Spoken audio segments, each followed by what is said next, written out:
Imagine waking up to an unquenchable thirst, only to find that the tap water in your home has turned a toxic, muddy brown.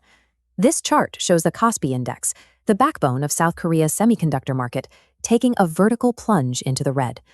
The value of giants like SK Hynix and Samsung is evaporating in real time. At the same hour, the global diesel supply chain is seizing, and water treatment plants in cities across the world are simultaneously reporting catastrophic failures. The logistics of the global energy supply and the volatility of the memory chip market are moving in lockstep. This engineered pressure is narrowing on a single point: human biology.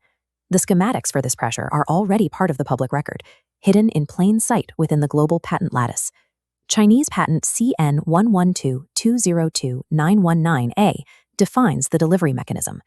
It details how graphene oxide acts as an injectable nanocarrier, specifically engineered for vaccine applications. Once injected, the material relies on the framework established by Microsoft's patent US 8665210B2. This document outlines the method for using the human body as a conductive radio frequency antenna. The system is completed by patent WO2020060606. This is the economic layer, describing how biometric data harvested from these human antennas is converted into cryptographic tokens through a proof-of-work algorithm.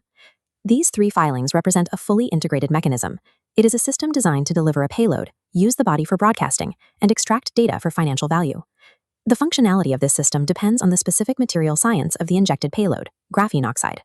Graphene oxide is naturally hydrophilic. As this visualization shows, while the body is properly hydrated, water molecules act as a plasticizer. They keep these dark sheets separate, flexible, and harmless as they move through the capillaries. When the body becomes dehydrated, that protective shell of water molecules evaporates. This forces the graphene sheets to collapse in on themselves, nucleating into dense clusters. This aggregation triggers a physical phase shift. The flexible sheets harden and shatter into jagged nanoblades, with a tensile strength comparable to diamond. These crystalline edges mechanically lacerate the endothelial lining of the vascular system. The body responds to these thousands of microscopic cuts by activating its coagulation cascade.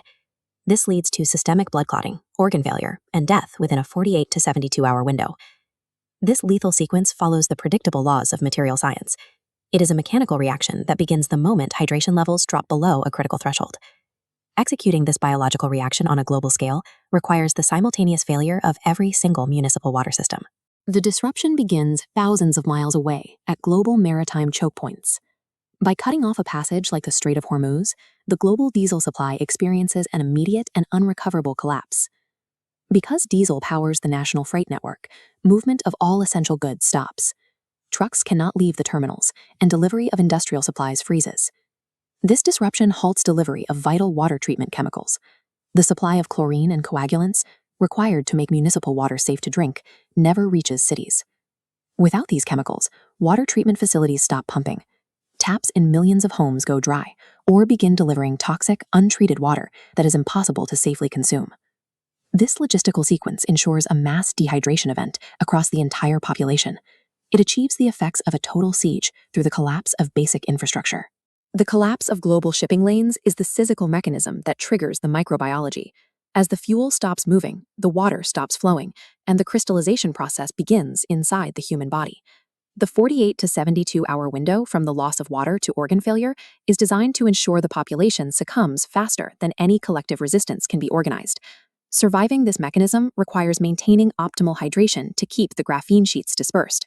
This means manually filtering independent water sources the moment the municipal system shows signs of failure.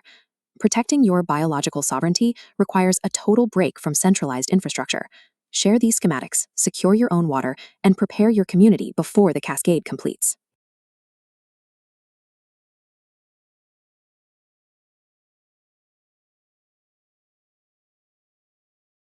I was revealed the plan of what's going to happen next. So I can't say it, but I'm telling you, I know what's going to happen next. So I instructed her, we have a bunch of booklets coming out, that when they come out, just trust me, you need to know what's in there. I don't care if you have to just take them. Don't steal them, I'll give them to you. But these are things that are strategic. I know what they have planned. What I told her is how much metal you have in your body will affect you when this thing happens.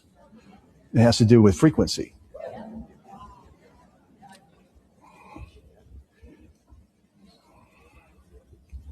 Okay, so So that I stay safe and I can come back and I stay alive, I want to tell you something. I will give you a hint of what he showed me. It's going to happen. And you have to get rid of these metals in your body. And I know exactly how to do it very easily. If you want to do it fast and quick, it would be green drinks. Anything green. And, you know, the whole fiber thing and all that. I know. But what I'm saying is there's something with chlorophyll that has to do with it matches. It's very close to your blood in its structure. That's all I'm going to say.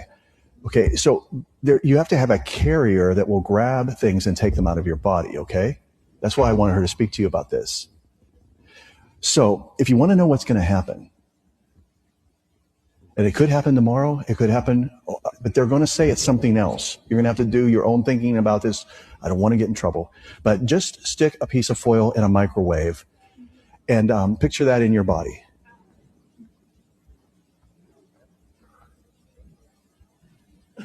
And now you know the devil's plan.